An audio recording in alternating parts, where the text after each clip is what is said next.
So mga kamoks, ngayong araw papasok nga pala ulit tayo sa trabaho. Samahan niyo ako ulit sa mga aking mga adventure about sa trabaho. Tara!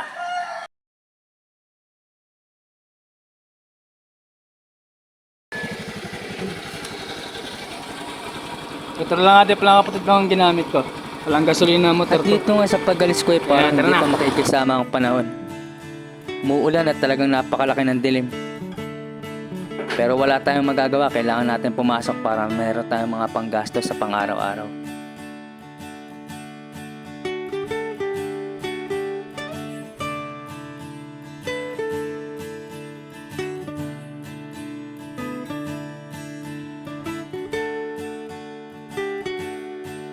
So mga kamoks, para mamalasin pa tayo sa araw na to. Parang lalakas pa ulan, parang hindi tayo makakapasok nito ah. Pero kahit umulan, titiisin natin para kumita ng pera. Para may panggastos tayo.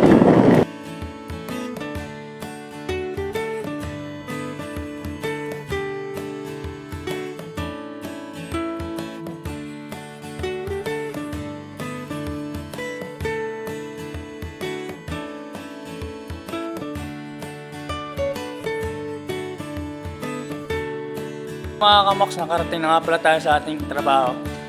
At magsisimula na tayo para maglinis muna ng mga sasakyan at para karga na. Kaya tara!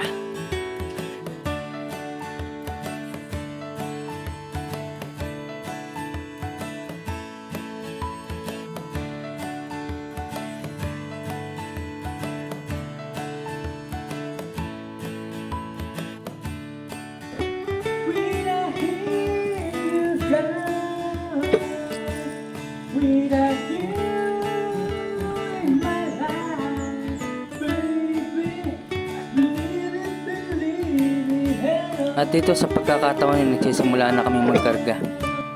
At umuulan nga yan at medyo nababasa na kami. Medyo mahirap sa karga ngayon at nababasa siya ng ulan. Talagang masakit sa kamay. Di mo maiiwasang magkapaltos o magkasugat ang ating mga daliri. Nakalimutan ko rin pala magsuot ng guantes dyan. Kaso kahit magguantes ka, mabubutas din. Pag ganyang umuulan, malakas makasira ng guantes, lalo na sa mga daliri. Malakas din makasugat.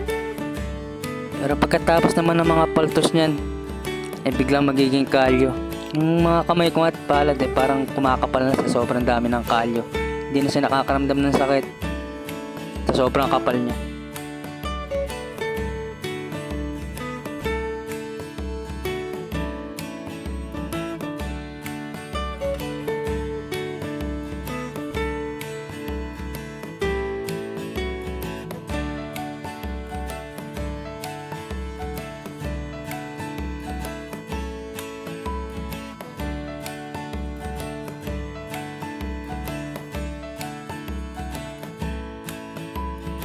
Minsan di na kami nakapagmerienda sa dahol sa oras.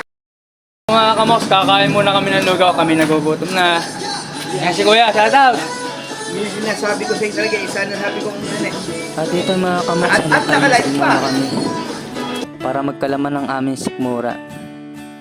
Dito nga rin pala kami laging kumakain pag kami napapadaan sa may Lungos, Malolos. Shout out sa may Glesi, Lugawan. Kung titingnan yung mga kamoks ay talagang hindi halatang gutom kami.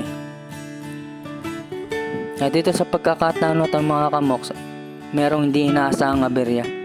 Yung tipong aalis na kayo pagkatapos ng kumain para i-deliver, ay nagkaroon pa ng diferensya ang aming truck. Nasiraan kami. Talagang naubos ang oras namin dyan. At inaayos naman din ng aming driver. Buti may gamit siyang dala. Medyo natagalan kami dyan sa pagalis namin. Mabuti na lang at naayos din yung truck namin. At dito ngayon nakarating na kami sa aming dadalhan at binababa na rin namin. Dito nga pala yan sa may panasan.